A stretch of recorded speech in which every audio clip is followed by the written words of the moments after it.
Nah, makanya di kesempatan kali ini aku juga mau ngobrolin soal beberapa hal yang kaitannya dengan toxic people. Oke. Jadi awalnya gini loh Kak Arti. Aku punya saudara, aku punya seorang teman deket banget seorang mamapreneur. Kebetulan memang masih saudara.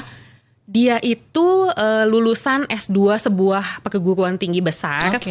Kemudian saat dia punya anak, dia memutuskan untuk membuka sebuah usaha di rumah, sanggar senam. Nah itu di awal-awal dia buka, kan dia posting ya di Facebook, di Instagram dan lain-lain. Itu tuh banyak komentar-komentar yang kalau aku lihat padahal wah ini kan mereka saling kenal, ada yang teman, ada yang mungkin saudara jauh dan lain-lain. Tapi ada beberapa yang aku perhatikan kok komentarnya gitu ya. Misalnya ada nih kayak gini. Wah, udah capek-capek S2 cuma buka sanggar senam di rumah gitu. Itu satu. Terus ada juga yang wah, nggak kasihan sama orang tuanya yang udah bayarin sekolah tinggi-tinggi terus di rumah aja ngurusin anak. Dan aku mikir, ngurusin anak dibilang cuma gimana coba gitu kan. Itu maksudnya toksik banget kalau buat aku gitu kan.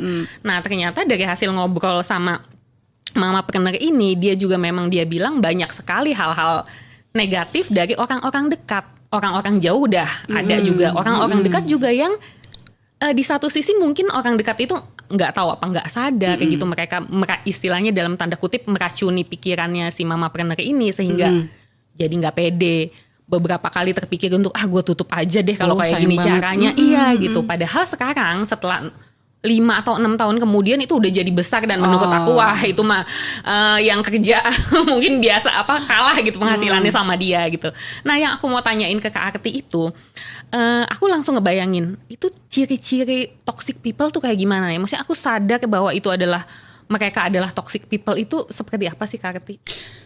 Nah jadi sering ya sekarang ya kita dengar toxic people, ada malah toxic parent, macam-macam lah ya. Tapi kita lebih ke toxic yang ada di sekitar kita, itu friend gitu ya. Nah tadi kan tanya Zata ciri-cirinya apa? Ciri-cirinya itu adalah saat kita merasa energi positif kita tersedot, kita menjadi down.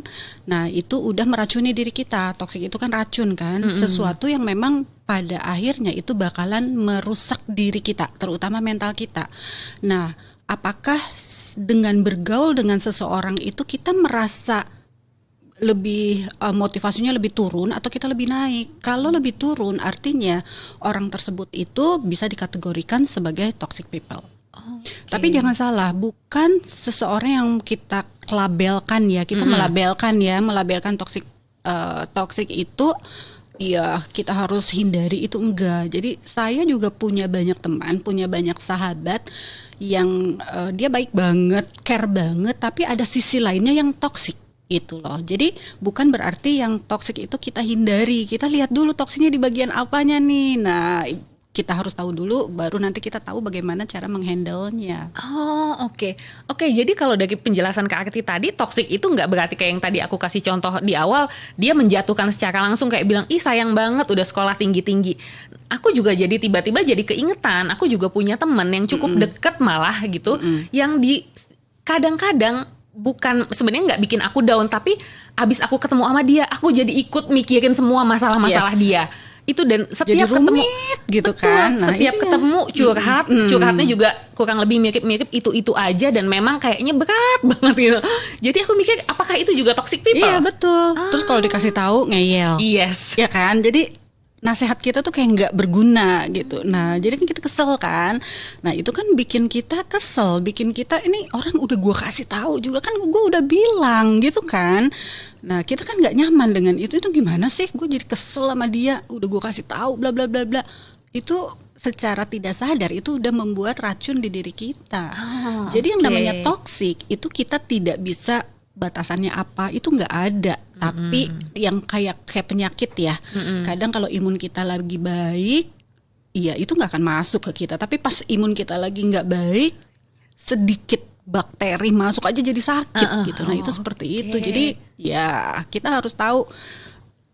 Mungkin saya juga banyak toksiknya buat orang lain gitu loh ya. Nah tapi perlunya kita menyadari ciri-cirinya apa, baru kita bisa nantinya apa yang harus kita lakukan, apa yang harus kita lakukan kepada orang lain yang seperti itu, atau gimana caranya kita tidak menjadi seperti itu gitu, tidak menjadi toxic people juga.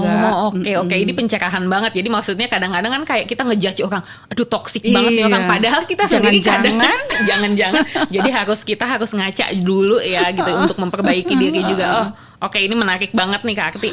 Nah sekarang aku pengen tahu gimana caranya mungkin ya bukan menghindari ya, karena ada yang memang teman deket, ada yang saudara gitu, yang saudara deket kan nggak mungkin juga kita hindari kan gitu. Nah gimana caranya apa ya, mungkin kalau di ini bilangnya to deal with toxic kelibet-libet toxic people gitu. Gimana caranya nih? Jadi ada, kalau saya bisa ciri-cirikan ya, atau kita bisa kategorikan, itu ada 4 data. Pertama adalah kita ignore aja. Jadi kita tidak terpengaruh, ya udah nggak mempan aja, cuekin, ignore ya, cuekin. Kemudian ada hindari. Jadi hindari itu ya lu nggak usah terlalu sering tinggalin gitu ya. Jadi udah jangan berteman sama dia lagi. Kalau itu memang udah ngerusak kamu banget. Ada juga yang batasi. Jadi kalau tadi temen sahabat sendiri tapi punya sisi yang bikin kita selalu down, itu dibatasi gitu loh.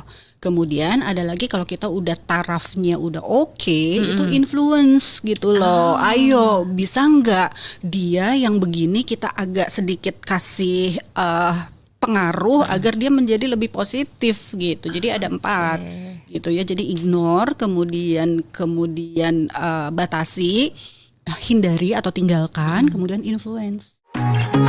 Mamapreneur Talk.